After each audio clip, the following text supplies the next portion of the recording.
This is the new Porsche 911 and I want to show you some things that are very controversial about it. I'm not even talking about the hybrid system.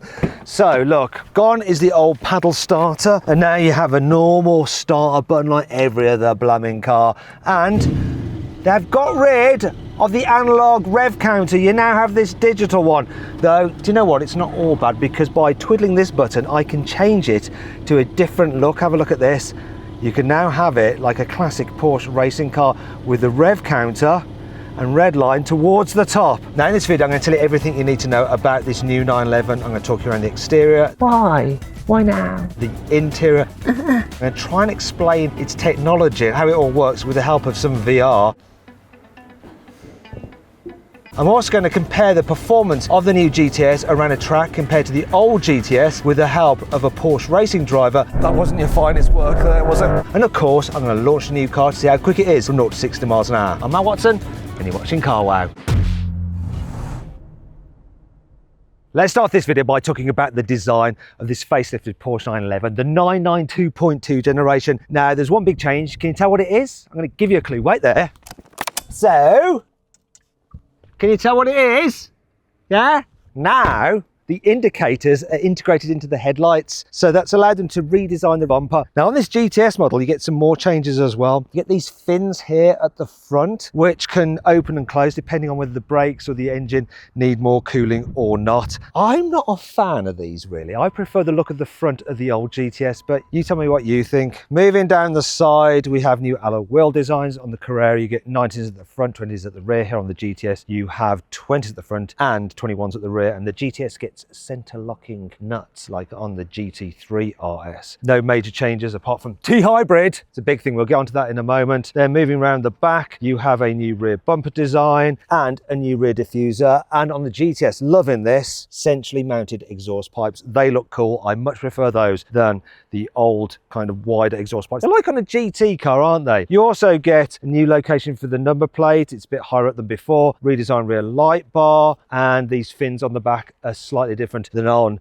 the 992.1 generation. I'm liking the look of the back more than the old car, but I like the look of the front of the old car more than the new one. Here on the inside, the biggest change of this facelifted 911 is what I've shown you already, the fully digital driver's display here. So now what they've done is made sure that all the dials can be viewed from within the steering wheel, unlike on the pre-facelift car where some of them were blocked by the steering wheel. So that is good actually. And you've got different views you can scroll through. Look at that, there we go. And there's that other new one that I showed you there, which is like the classic Porsche. I do like that. All models now come with the drive select mode, even the entry-level Carrera. And the GTS obviously has some upgrades, so you get Alcantara effect race text on the steering wheel, here on the doors, you get here as well, and down here. Also, you get it here on the seats. You can, of course, upgrade the seats to racing style buckets, and the GTS also comes with the Sport Chrono as standard, and you can choose whether you want it in black or red, and if you have it on red, then your digital tachometer is in red as well. Oh, another thing the GTS gets is carbon fiber inserts here,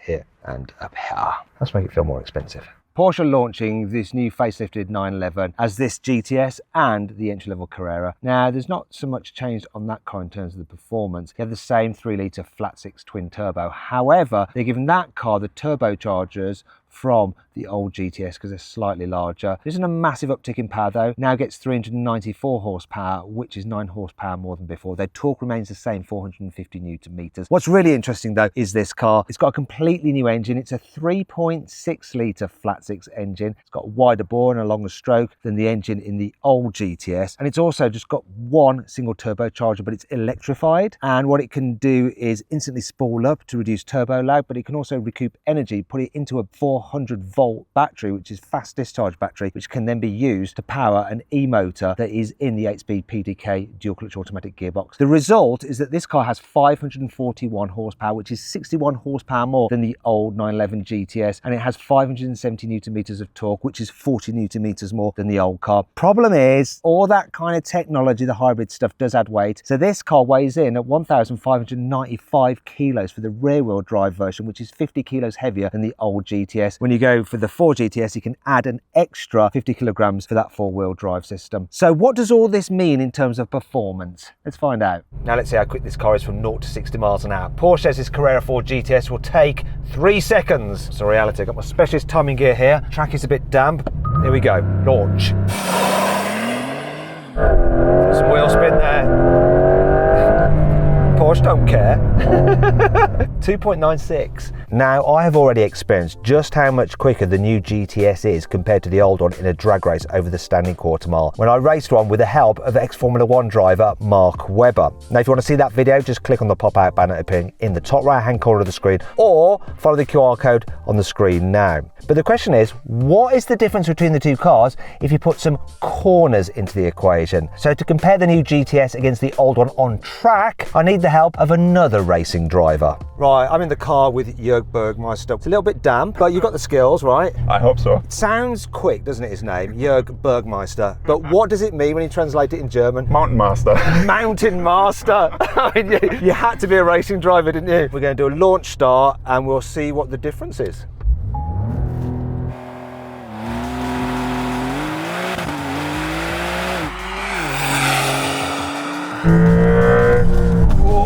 Typical, you come to Spain and the track is slightly damp. You know, we weren't expecting rain, but here we are. Oh, I've got to say, this is impressive. So I think the new car's going to have to go some to be able to beat this, but we shall see. Now this is tight here because we're doing a section of the circuit. Oh, it's got more tension. Whoa!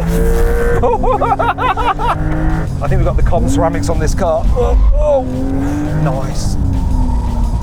Oh, that was beautiful through there, my friend. Here we go. We're going to get a time now. What have we got?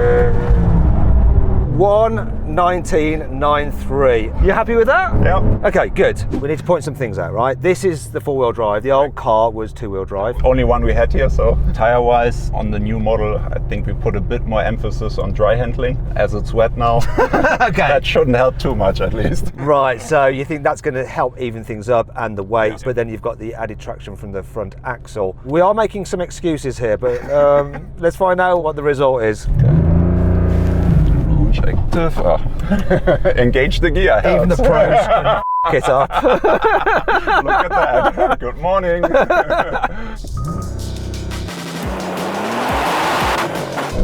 Right, that's definitely quick off the line. A little late. Whoa. The punch definitely out the corners, the initial drive. Obviously it's benefiting from the power going to the front, but you can feel the engine. Yeah, it's definitely stronger. A little late. That wasn't your finest work there, was it? Is that working? Oh, damn it! Okay, well. That's quite handy because you cock that corner up a little bit. Yeah, and on the start I shifted too late. You shifted too late! The Porsche gods controlled that, you know. Old Ferdinand up there was like, no. No.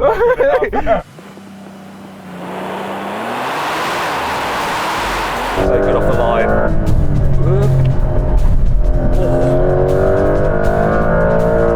This track is really slippery. I wonder if it's got worse. We had a bit of a downpour when we changed cars. Yeah, it's slippery. This thing definitely has just more grunt though, and it sounds angrier, it's just noisier.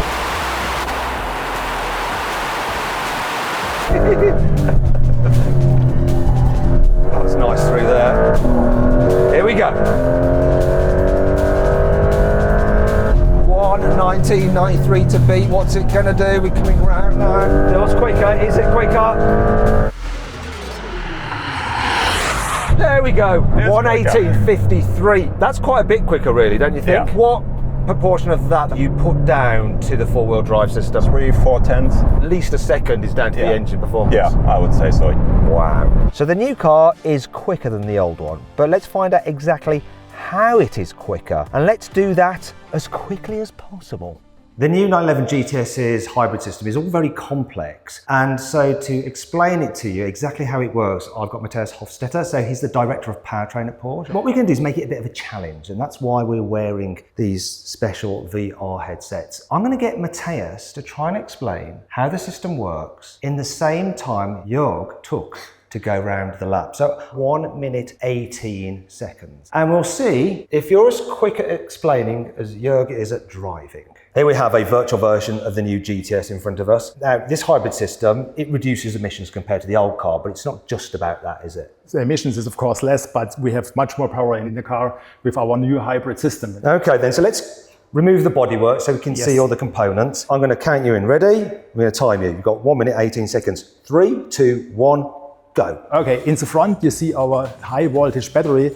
It has 400 volt and 216 single cells inside, and we have a capacity from 1.9 kilowatt hours. And then you see the orange cable who goes through the car, past the gearbox. Into the gearbox is the electrical machine, and here you see all the electrical control units, components, and DC-DC converter. Then you have the engine.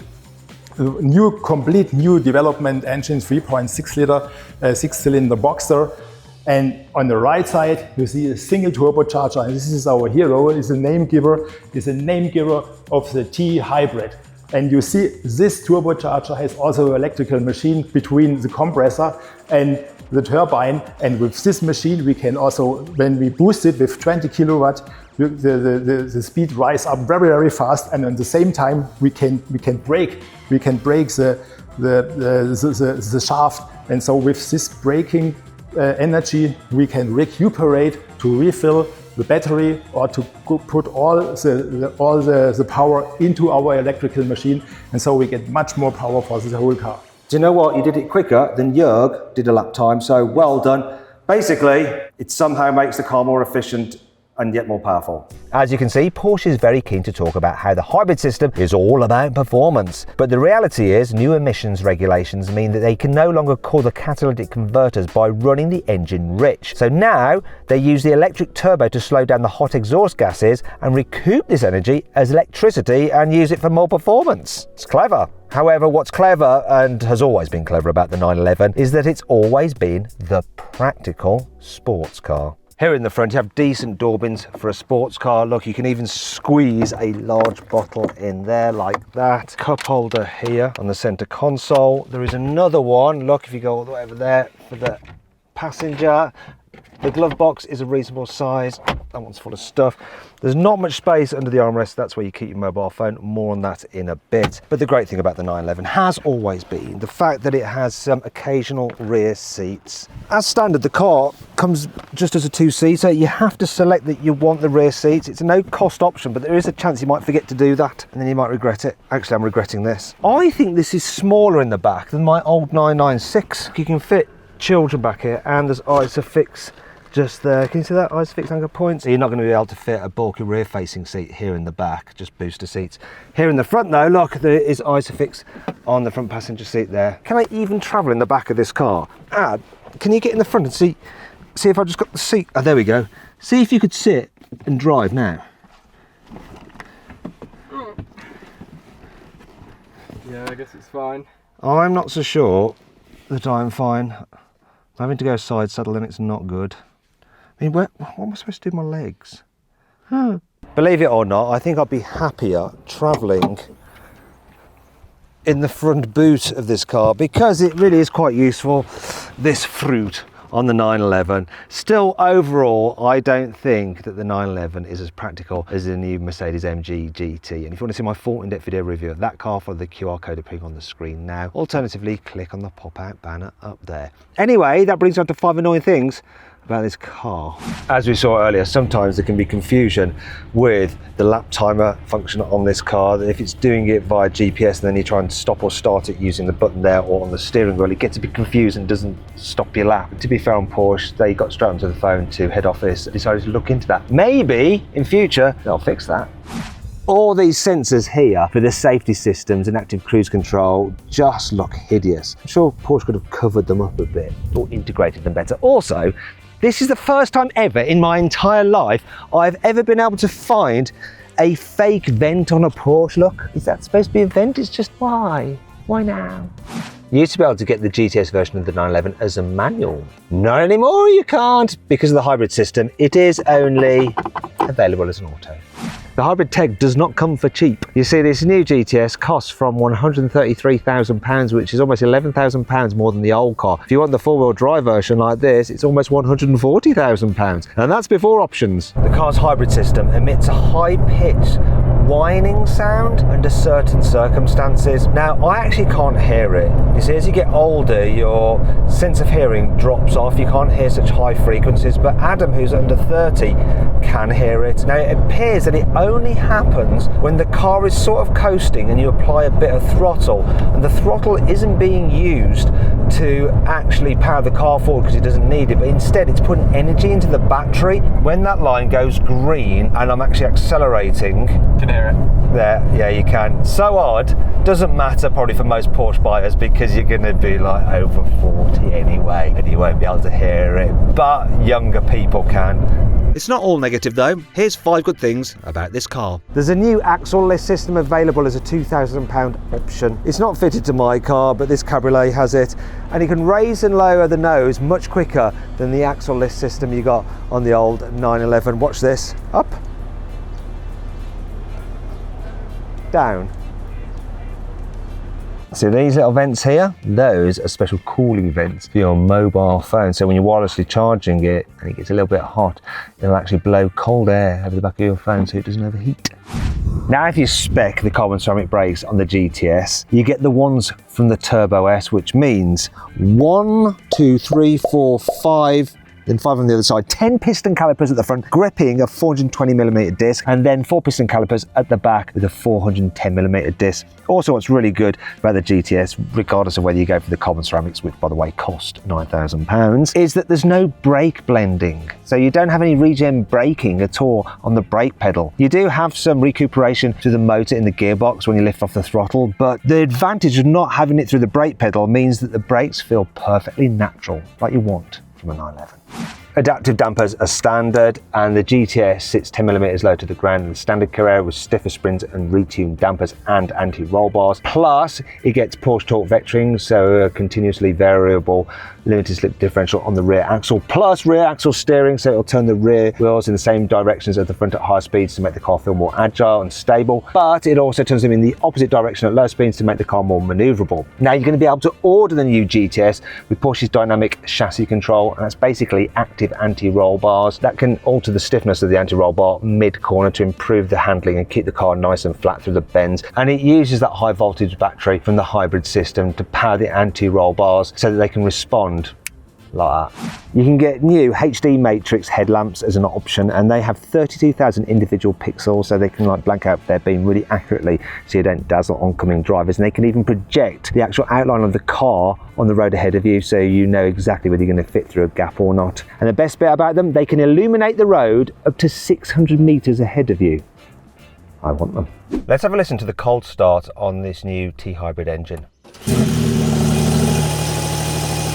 Sounds pretty good. A few revs. I wonder how that compares to the normal base Carrera.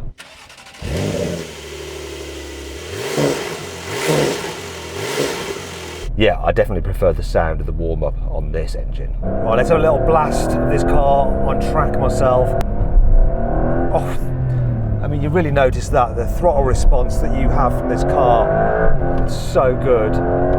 It's very much like a naturally aspirated car, but with more torque. You don't have quite the pure throttle response of an NA car, but it's not far off. It really is just next to no turbo lag. It's amazing what they've done.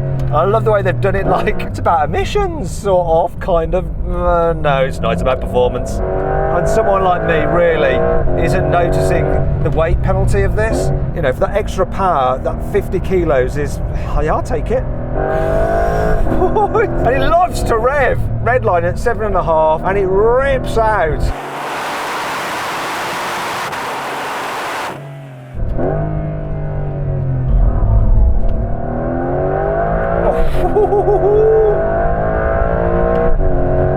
bigger. Tell you what, this new anti-roll system certainly does a job. Keeps the car super flat, makes it just more predictable when it starts to slide. And these brakes, carbon ceramics, which are now upgraded from the Turbo S. There's so much stopping power, which you need because you've got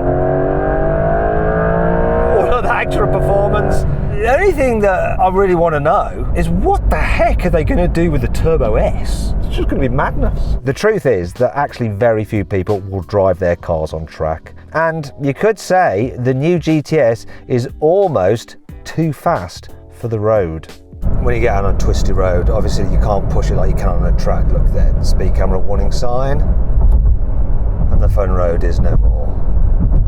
No, I'm in Sports Plus, and actually the way this is going over those rumble strips is pretty impressive. The speed limit has increased. Now, this is the benefit of this engine, watch this. So I'm just like, cruising, this is third, let's go into fourth. 2000 RPM, watch the speed climb. Look at that, it's on it straight away. I'm not sure about the noise. I mean, I like the noise, but I've got a sneaky suspicion that some of it is augmented and being played through the speakers. You know what, after you've been on track and then you're out on normal roads, sort of feel like the car's potential is totally wasted. To really feel the benefit, you have to be going substantially over the speed limit, which is just not acceptable. I had my fun on track. I'm just going to go into automatic, whack it into normal, reset the trip computer, and we'll see what the economy is on this car. Oh, by the way, look here, you can see the power distribution from the electric turbocharger to the battery, from the electric turbocharger into the motor, blah, blah, blah, blah, blah. Let's see what all of that stuff does for the economy. Well, I'm just cruising about. This is a good opportunity to evaluate the car's comfort levels. So there is a bit of wind noise coming from this pillar and the door mirror. The tyre noise isn't as bad as I remember. I don't know whether it's new tyres or what, or maybe it's just I'm used to my GT3 RS, which has far less soundproofing, and that's quite noisy. One of the great things about the Porsche 911 has always been its everyday usability. Despite all the upgrades, those adaptive dampers do a great job of not only keeping the car feeling nice and sporty and flat in the bends, but dealing with bumps. I mean, it's no like luxury limousine the way it goes over bumps, but it's still pretty impressive. Look, these are the most awful and abrupt speed humps, and not too much of an issue. It's reasonably manoeuvrable. Why do I feel like I've gone the wrong way? Let's just keep going. Right. Definitely need to turn around. Can we make it round? We've got rear axle steering as standard on this car. Oh no, I've got myself into a right pickle. Thankfully, we get a reversing camera as standard. Believe it or not, my 911 GT3 RS, I had to pay extra for a blooming reversing camera. Thankfully, the steering isn't overly heavy, and we've got front cameras. This is what I don't have on my car. It doesn't have like the all-round view cameras. You can't even get it. I really wish it had them because the dash is quite high in this 992 generation of 911. So you don't get quite the sense of where the very end of the car is like you do in the older 911s. Well, you don't if you want to sit nice and low. You can jack your seat up, then you can see. But who wants to drive a 911 like that? You need to be like slammed with your ass on the deck, don't you? To be fair, like for a car with this amount of performance and what it's like to drive, the turning circle of 10.9 with the rear axle steering is so good. Let's see if I did make an error. Whoopsie. I think I've illustrated that while the car can cope with town driving nice and easily, its drivers sometimes can't. Actually, I should give a mention to the car's gearbox for how well it just like blends the gears together. So seamless and smooth. The only thing that's disturbing me is the speed limit warning sign chirping on. That's interesting. Coming out of those roundabouts, I'm not going to say it's as crisp as a naturally aspirated engine, it's not. The gap that you get with like turbo lag is just almost eliminated. Not entirely, you can just a little bit, but it's like and it's on. That is the lag and the air is on it. There we go, Porsche. Using hybrids in the right way. Now, we don't have axle lift fitted to this car. I want to pull into the gas station. Am I going to regret it? Should you have axle lift?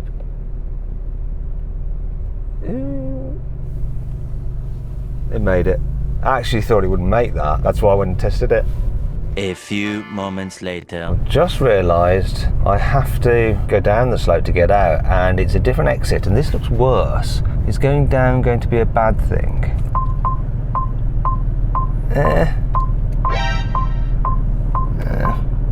I think we're safe.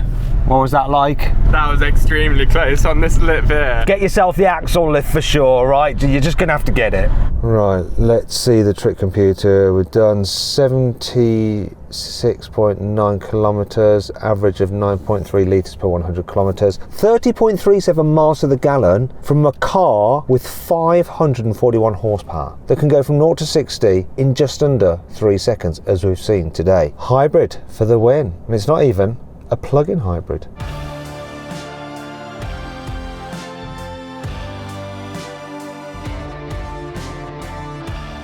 So then, what's my final verdict on the new Porsche 911? Should you avoid it? Should you consider it? Should you shortlist it? Or should you just go right ahead and buy it? I reckon you should avoid the 911. It's rubbish. Porsche have messed it up. I am, of course, joking. Yes, this is still the best all-round sports car you can buy, and if you can, you should just go right ahead and buy the new 911. But which one should you buy? Well, in the past, I'd always recommend either just get the Carrera, the entry-level car, because it's all the sports car you really ever need, or go the whole hog and get a Turbo S, or if you can, a GT car. I never really rated the GTS, even though actually most buyers saw it as a sweet spot in the range. Now though, I think this new hybrid turbocharger and the 3.6 engine set the GTS apart and make it worth the premium over the other models. And so if you're looking for a 911, I'd say get the GTS. It really is the sweet spot in the range. Anyway, I hope you enjoyed the video. If you did, give it a like. If you want to watch some other videos, click on the video windows. And if you want to sell your car the easy way and have dealers all across the country bid on it, click on the CarWow logo. Thanks for watching.